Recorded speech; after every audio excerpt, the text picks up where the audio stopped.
Hello दोस्तों, आप सभी का हमारे चैनल में हार्दिक हार्दिक अभिनंदन और स्वागत है। आज आप लोगों को बहुत बड़ी खुशखबरी दिखाने जा रहे हैं या देने जा रहे हैं कि मातृभाषा में यानी जो घर में भाषा बोला जाता है उस भाषा में झारखंड में शिक्षकों की बहाली होने वाली है और इनकी संख्या काफ़ी रहेगी, बहुत ज़्यादा रहेगी। आप अलर्ट रहिए। जो जो क्षेत्रीय भाषा में कोर्स कर चुके हैं उनके लिए इससे बड़ा खुशखबरी कुछ नहीं हो सकती है। तो चलिए हम लोग एक एक करके जानते हैं इनके बारे में। तो सबसे पहले देखिए, इनका लेटर संख्या दिया हुआ है जो मार्च में ही निकला था। इलेक्शन के चलते ये रुका हुआ था। आगे देखिए, झारखंड मंत्रालय राज्य के बहुत नागरिकों के लिए बहुल नागरिकों के लिए ऐसे वातावरण निर्माण करने हेतु कृत संकल्प है। मतलब ये झारखंड सरकार तय कर लिया है कि अब मातृभाषा में शिक्षकों को बहाली करेंगे ही। अब देखिए कैसे कैसे बहाली होगा। सो यहाँ देखिए, 2400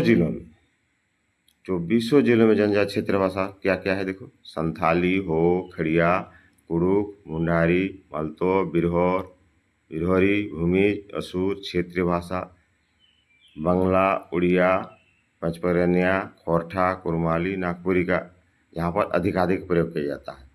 अब आगे देखिए 3 नंबर में 22-23 में राज्य सरकार द्वारा प्राथमिक स्तर पर राज्य के 259 विद्यालयों में जनजातीय भाषा की मातृभाषा का स्वीकार करते शिक्षण कार्य शुरू कर दिया गया था।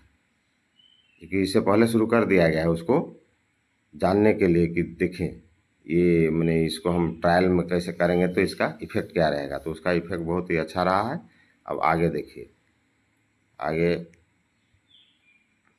यहाँ देखिए गुमला, लोहरदगा, साहेबगंज, खूंटी, वेस्ट सिंहभूम और सिमडेगा में ट्रायल किया गया था। टोटल 259 स्कूलों में, और वहाँ का जो ट्रायल के समय इसका जो है प्रभाव बहुत ही अच्छा रहा और उसी खुशी में सरकार फिर पूरे ज़िले में इसको लागू करने जा रही है। तो इसके लिए देखिए प्रत्येक विद्यालय से यहाँ देखिए प्रत्येक विद्यालय से वहाँ के प्रधानाध्यापकों के द्वारा लिस्ट मांगा गया कि आपका स्कूल में किस क्षेत्रीय भाषा का टीचर चाहिए, यानी आपका स्कूल में कौन भाषा का टीचर है चाहिए, तो उसके लिए आप लिस्ट दीजिए। तो प्राय ये काम हो गया है। चिन्ह माचेत या मास्टर की घंटी आधारित शिक्षक प्राप्त करने तो राज्य सरकार ने निर्णय लिया है। अब देखिए ये जो हो गया तो क्लियर हो गया। अब उसके बाद इसमें देखिए 2400 जिला में देखिए प्रत्येक जिला के प्राथमिक विद्यालय को वाले प्रत्येक विद्यालय में एक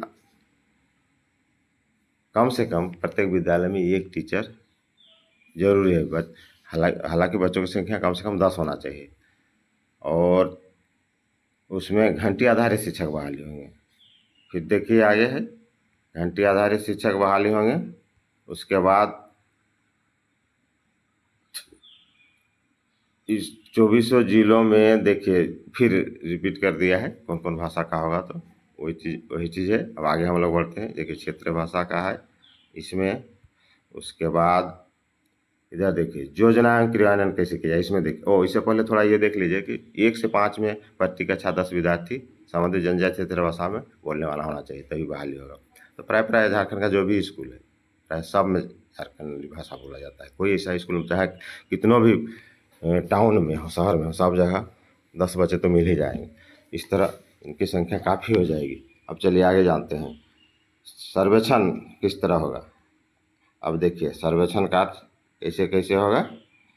तो देखिए सर्वेक्षण में देखिए योजना है तो नोडल पदाधिकारी जो होगा जिला शिक्षा अधीक्षक ये जो DSC जिसको बोला जाता है डिस्ट्रिक्ट सुपरिटेंडेंट ऑफ एजुकेशन, और वो जो नोडल पदाधिकारी होगा और उससे ऊपर होता है DEO डिस्ट्रिक्ट एजुकेशन ऑफिसर जिसको बोला जाता है जिला शिक्षा पदाधिकारी, और ये जो DSC है उससे छोटा होता है, उससे नीचे का। अब देखिए आगे देखिए इसमें जो होगा प्रखंड शिक्षा प्रसार पदाधिकारी, प्रत्येक प्रखंड में जो प्रखंड शिक्षा पदाधिकारी होते हैं वे विद्यालयवार बीआरपी सीआरपी की टैगिंग करते हुए कार्य प्रारंभ करेंगे। सभी स्कूल बीआरपी और सीआरपी से यानी सीआरसी में बीआरपी सीआरपी होते हैं, टैग कर दिया गया है। तो वहाँ सब से रिपोर्ट मांगा जा रहा है और प्राय सब सर्वेक्षण हो गया है। हम लोग भी सर्वेक्षण कर चुके हैं और दे दिए हैं। प्राय पूरा झारखंड में सर्वेक्षण का काम हो गया है। सर्वेक्षण के क्रम में किसी विद्यालय में अधिक जनजातीय क्षेत्र भाषा बोलने विद्यार्थी पाए जाते हैं तो कक्षा 1 से 5 में प्रति कक्षा 10 विद्यार्थी को मानक आधार भाषा संख्या मान्य होगी। तदनुसार ऐसे विद्यालयों में जनजातीय भाषा के 1 से अधिक शिक्षक चयनित किए जाएंगे। कहने का मतलब हुआ कि अगर ऐसा कोई स्कूल है जहाँ 2 भाषा बोला जाता है, जैसे मान लीजिए कहीं खोरठा भी बोला जाता है और नागपुरी भी बोला जाता है, तो क्या होगा, खोरठा का भी अलग बहाली होगा और नागपुरी का भी अलग बहाली होगा। ऐसा इसलिए कि मान लीजिए 10 से ऊपर अगर खोरठा का भी है, 10 से ऊपर नागपुरी का है, तो सरकार उनका बहाल करेगी। अब आगे देखिए, सर्वेक्षण में चयनित विद्यालयों को उपयोग की जाने वाली जनक्षेत्र भाषा की कंडिका में उसको जो चयन समिति के समक्ष समीक्षा है तो अनुशंसा की जाएगी। जब सर्वेक्षण हो जाएगा तो उसको प्रखंड समिति जो जिसके अध्यक्ष वीडियो रहेंगे वहाँ समीक्षा की जाएगी कि ये जो रिपोर्ट आया है वो सही है गलत है, इसको और सुधार किया जा सकता है या क्या किया जा सकता है, तो उसके लिए सर्वेक्षण होगा। ठीक है। उसके बाद देखिए आगे, माचेत यानी वही पारा टीचर प्रखंड समिति द्वारा प्रखंड समिति में गठन होगा, उसमें कौन कौन रहेंगे उसको देखिए। प्रखंड समिति में कौन कौन रहेंगे ये देखिए,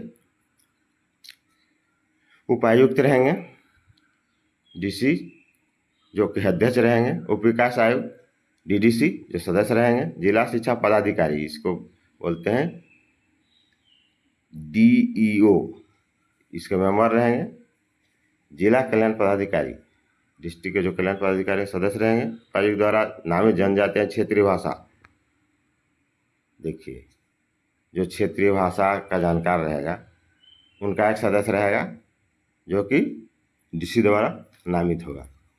उसके बाद जिला शिक्षा अधीक्षक जिसको बोले जाते हैं DSC district superintendent of education, ये दोनों शिक्षा पदाधिकारी होते हैं, लेकिन जिला शिक्षा अधीक्षक जो होता है जिला शिक्षा पदाधिकारी से नीचे का पोस्ट होता है। अब आगे देखिए, ये जो सूची होगा साक्षरता विभाग झारखंड सरकार को, यहाँ से ही लोग झारखंड सरकार को भेज देंगे। फिर झारखंड सरकार उस लिस्ट को अप्रूवल करेगी, फिर जिला में भेजेगी, फिर उसके बाद उसके अनुसार आगे कार्रवाई की जाएगी। अब देखिए, प्रखंड स्तरीय कमेटी में कौन कौन है इसको देखिए। प्रखंड विकास पदाधिकारी अध्यक्ष होगा, प्रखंड शिक्षा प्रशासन पदाधिकारी सदस्य सचिव जिनको बीईओ बोला जाता है, BEO block education extension officer. उसके बाद प्रखंड कल्याण पदाधिकारी सदस्य होंगे, प्रखंड मुख्यालय के जो सामने का उच्च विद्यालय रहेगा वहाँ का हेडमास्टर भी एक सदस्य रहेगा जो कि प्रखंड विकास पदाधिकारी द्वारा मनोनीत किया जाएगा। प्रखंड स्तरीय अनुसूचित जाति के पदाधिकारी में पदाधिकारी रहेंगे, प्रखंड स्तरीय अनुसूचित जनजाति के पदाधिकारी जिसका चयन उपायुक्त द्वारा किया जाता है। अब आ रहा था देखो मेन पॉइंट, इसको ध्यान से दीजिए और वीडियो में बने रहिए और विस्तार से हम बताएंगे आप लोग। देखिए, इसमें 45% अंकों के साथ उत्तीर्ण करना होगा इंटरमीडिएट में, और उसी क्षेत्रीय भाषा में जो वो पढ़ाएंगे, जैसे खोरठा नागपुरी हो संथाली जो भी हो। उम्र सीमा 21 से 45 वर्ष के बीच होना चाहिए, इसलिए अच्छा है, ये बहुत अच्छा है। 21 से 45 वर्ष के बीच उम्र में ज़्यादा से ज़्यादा स्टूडेंट या ज़्यादा से ज़्यादा टीचर का चयन होगा। अब चयन प्रक्रिया में देखिए, जिला स्तरीय समिति से चयनित विद्यालयों संपूर्ण उपरांत अंतिम रूप से चयनित सूची के आधार पर प्रखंड समिति द्वारा जनजातीय क्षेत्रीय भाषा के माचित या मास्टर के लिए विज्ञापन का प्रकाशन स्थानीय समाचार पत्रों एवं जिला प्रखंड स्तरीय कार्यालयों के द्वारा सूचना पट पर जिला के आधिकारिक वेबसाइट पर सूचित कर दिया जाएगा। कहने का मतलब कि जब आवेदन देंगे टीचर लोग, आवेदन ब्लॉक स्तर पर हो जाएगा।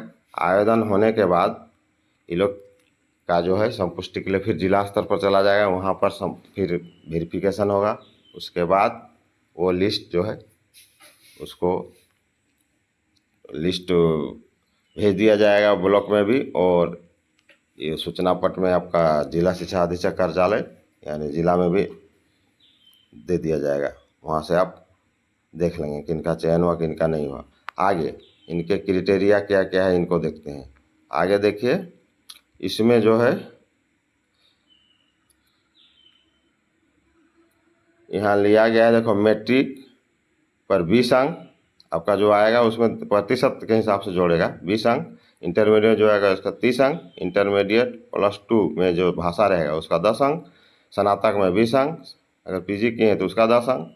अगर ट्रेन है तो उसका 10 अंक। कुल मिलाकर 100 अंक। इसके आधार पर आपका सिलेक्शन होगा, मैंने टोटल का परसेंटेज निकाल के जो आता है उसके अनुसार मेरिट लिस्ट बनेगी। अब आगे देखिए, चयन समिति की बैठक अंतिम रूप से,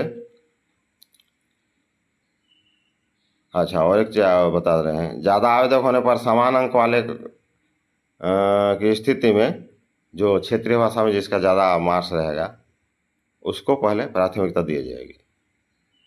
तो इसको ध्यान रखना है कि आपका मार्क्स कितना है। अब आगे देखिए, ये जो सूचना पर चयन समिति को तो उपलब्ध करा ही दिया जाएगा।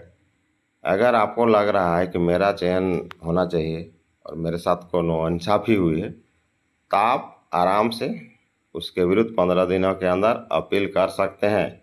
जो कि नोडल पदाधिकारी जो है, कौन होता है नोडल पदाधिकारी? तो जिला शिक्षा अधीक्षक, जिसको डीएससी भी बोला जाता है, उनके वहाँ अब आवेदन दीजिए, फिर आप पर सुनवाई होगी कि आप कितना सही हैं गलत हैं, उसके अनुसार आगे कार्रवाई होगी।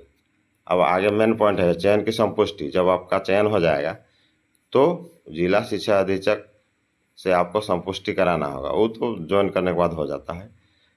योगदान की प्रक्रिया, चयन सूची के प्रकाशन के उपरांत जो पारा टीचर होंगे 1 माह के अंदर आपको विद्यालय के प्रबंधन समिति का अध्यक्ष, प्रत्येक विद्यालय का प्रबंधन समिति होता है SMC, उसके पास जाके यानी आपको योगदान कर लेना है।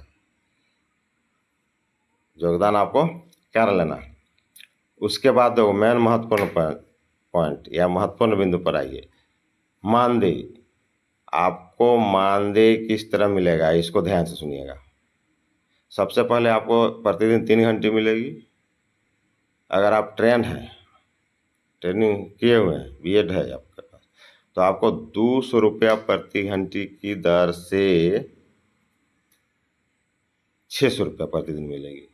और 1 महीना में आप 25 दिन ज़्यादा काम कर सकते हैं। इसलिए 600 को 25 से गुना कर दीजिए कि जो लगभग 15,000 होता है। अगर आप अनट्रेन हैं तो आपको 120 रुपया की दर से 12×6 360 रुपये। इस तरह टोटल 25 दिन में, अगर 25 दिन काम करते हैं 3 घंटे के हिसाब से, तो आपको 9,000 रुपया मिलेगी। अब आगे देखिए, ये तो ठीक है, आपको मानदेय कैसे मिलेगा इसका स्पष्ट हो गया। अब चयन अवधि, यह चयन अवधि 1 साल के लिए होगा, लेकिन आपको घबराना नहीं। पारा टीचर का लोग भी ऐसे ही गए थे, अभी देखिए ना, पारा टीचर लोग पूरे छा गए हैं, 50% रिजर्व हो गया है। तो आप जाइएगा, आपका भी रिजर्व हो जाएगा। क्षेत्रीय भाषा में पढ़ाएगा तो मज़ा भी अलग आएगा। आप अपना भाषा में पढ़ाएगा, बच्चे भी मज़े लेंगे। अब आगे देखिए, अब ये जो है, अगर आप सेवा के अंदर किसी तरह का गलत करते हुए जो कि नियम के विरुद्ध हो, तो उसके लिए आपका सेवा मुक्त का किए जाने का प्रावधान है, उसके बारे में बोल दिया गया है। फिर कार्य का मूल्यांकन आपको देखा जाएगा, उसके आधार पर फिर आपको फिर आगे रखा जाएगा। आप गलत करेंगे तो अनुशासनात्मक कार्रवाई भी की जाएगी। इस तरह क्रियान्वयन हेतु झारखंड शिक्षा परिषद नोडल एजेंसी के रूप में कार्य करेगी। ये तो हो गया आपका, ये टोटल जो बहाली होगा, टोटल जो नियुक्ति होगी, उसका हेड वो झारखंड शिक्षा परियोजना है। तो इस तरह दोस्तों इसमें आप भाग लीजिए और जाइए और अपने पंचायत स्तर पर जाइए, वीडियो के यहाँ आवेदन दीजिए, तुरंत निकलने वाला है। और एकदम अलर्ट रहिए, ये मौका बार बार नहीं मिलेगा। इस तरह ये बहुत अच्छा मौका है झारखंड वासियों के लिए भी रोज़गार बढ़ाने का। और आप अच्छे अच्छे जानकारी के लिए और वीडियो में जानकारी के लिए हमारा चैनल को देखते रहिए। हम अच्छा अच्छा जानकारी देते रहेंगे। और जाइए, ये बहुत अच्छा चीज़ है। ये एक मील का पत्थर साबित होगा। ऐसे भी झारखंड सरकार की मजबूरी है, वो तो उसको तो बहाली करना ही होगा। इलेक्शन से पहले नहीं करेगा, विभिन्न प्रकार का बहाली तो उनको करना ही पड़ेगा। विशेष जानकारी और विभिन्न प्रकार के वीडियो के लिए आप संपर्क में रहिए। और तब तक के लिए जोहार झारखंड। पसंद आए तो लाइक शेयर एवं सब्सक्राइब करें।